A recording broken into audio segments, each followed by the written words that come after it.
Welcome back to CBS Mornings at 7:30. We're about to be joined by former South Carolina Governor, that's Nikki Haley.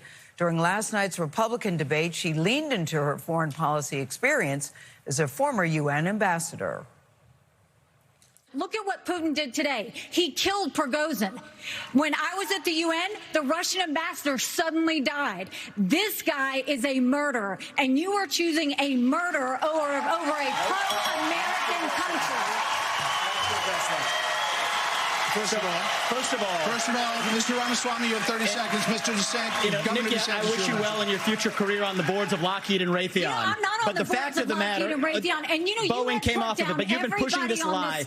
You've been pushing this lie all week, Nikki. You want to go and defund Israel? You want to okay, let me address that. I'm glad you brought that up. I'm going to address each of those right now. This is the false lies of a professional politician. There you have it. Your watch, so the reality make America less safe. You have no foreign policy experience, and it shows. And you know what? The foreign policy experience.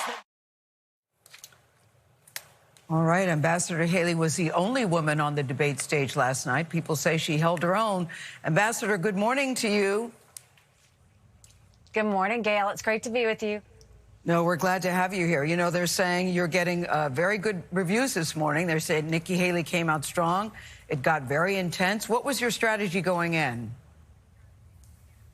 The strategy was just to be honest with the American people and try and show them a vision forward. You know, I don't think our country's ever been more divided than it is right now. And we have to really start focusing on what we're going to do. And this isn't just about the economy, schools, border for 4 years. This is really about us having a vision for the next 10 and 20 years. And Americans are tired of all of the distractions and all of the noise. And I think they want to start seeing government work for them again. I think you're right. Americans are tired of all the noise, but there was certainly a lot of noise last night. Well, that's what a debate is. Yeah, very good point. You know, Donald Trump is scheduled to turn himself in today. His fourth indictment, 91 felony counts so far. Is there anything that you've heard or seen that makes you question why he is still in this race? Well, I think, look, everybody has the right to run, but that doesn't mean that everybody has the right to win. And so I think the American people are going to decide that. And I think that we have to have a new generational leader. It is time. We can't have, you know, someone in their late 70s and someone in their early 80s running for office when we've got real issues that need real solutions. I have long said that we need to have term limits. I have long said that we need to have competency tests for anyone over the age of 75. And I've long said that it's time for that senior class to move on and let others take over and start solving these real problems that are facing American families right now. But, Ambassador, you also said that if he's convicted, if he is a nominee and he's convicted, you would still support him. What's your thinking on that? Well, first, I think I've made it clear that if he is convicted, I would pardon him because I think it's important that the country move on. We can't have a 77-year-old former president in jail and think that our country's not going to fall apart. So the focus really is making sure that the American people will decide this. I trust the American people. I know that they're going to go for someone who's really going to take our country forward. I don't think that's going to be Donald Trump. I think he's going to spend more time in court than he's going to spend on the campaign trail. And I think when people understand they can't afford groceries, they can't afford gas, that 1 in 6 American families can't pay their utility bill. Half of American families can't afford diapers. The inflation issue is real, and that's what American families want, is someone who's going to understand they need more cash in their pocket. They want transparency in schools. They want law and order on the streets. They want a secure border, and they want a national security that's going to keep Americans safe. And that's what I'm determined to do. You know, that list of issues you just put forward there, they are top of mind for many Americans. They're feeling that economic pain. The best way to have an influence on the next 4 years of anyone's life is to vote in this upcoming election. The issue with that is a lot of people don't trust our system at the moment. And the reason they don't trust our system at the moment is because the former president, Donald Trump, continues to say the last election was rigged. Putting aside the indictments, putting aside the weaponization of the Justice Department, as many Republicans allege, do you think it's dangerous for democracy? Do you think Donald Trump is dangerous for democracy because he continues to deny a free and fair election that has happened? It's over. Well, I think during COVID, we had some messy elections. There's no doubt about it. But I do think that Joe Biden won that election. But in South Carolina, I said, if you've got to show a picture ID to buy Sudafed, if you've got to show a picture ID to get on a plane, you should have to show a picture ID to protect the integrity of the election process. And so we passed voter ID in South Carolina. And I think a lot of people would like to see that. People need to trust their elections. You know, Donald Trump continues to talk about the past. I'm talking about the future.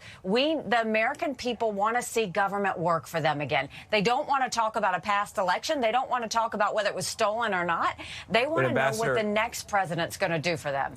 Ambassador, pardon me, he continues to talk about that, and it does undermine trust in the system. Do you want him to stop? I want him to acknowledge some things that really happened. He let Republicans and Democrats spend like drunken sailors and put us in the situation that we're in, along with Biden. I look at the fact that he's now walking back from Ukraine, which is making America less safe. I look at the fact that he did good on calling out China on trade, but he didn't say anything about China buying up our farmland or stealing our intellectual property or sending fentanyl across the border. I have a lot of policy issues that I can sit there and talk about Donald Trump on, but the thing is, everybody's ready to move forward. And I know y'all love to talk about this past election. He's going to say what he's going to say. That's who Donald Trump is. It always is. I'm not going to talk about whether an election was stolen. I'm going to talk about what real American families want to talk about. And that's the fact that they're hurting right now, and we need to give them some relief. Ambassador, with all due respect, I do believe the American people do need to know the truth about the last election. But let's move on to foreign policy. You were quick to point out Vivek Ramaswamy's lack of experience in foreign policy while standing firm on your support for military assistance in Ukraine, despite a recent CNN poll showing that 77% of Republicans say that Congress should stop funding. What would you do different, if anything, than the Biden administration?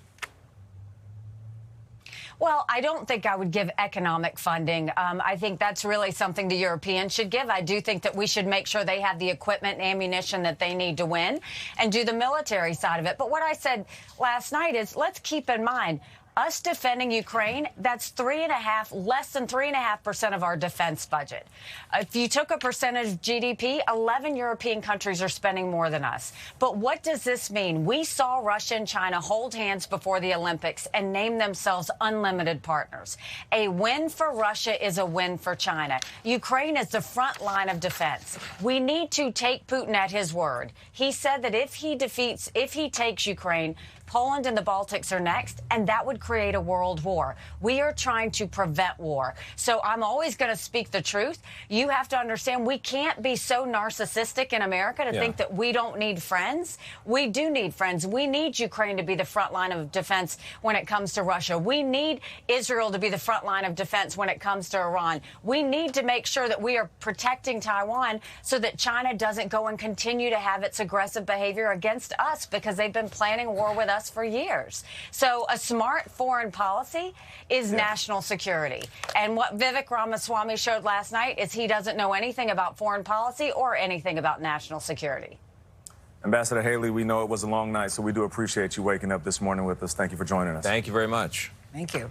Thanks. We have a country to save. Go to NikkiHaley.com. All right, got that.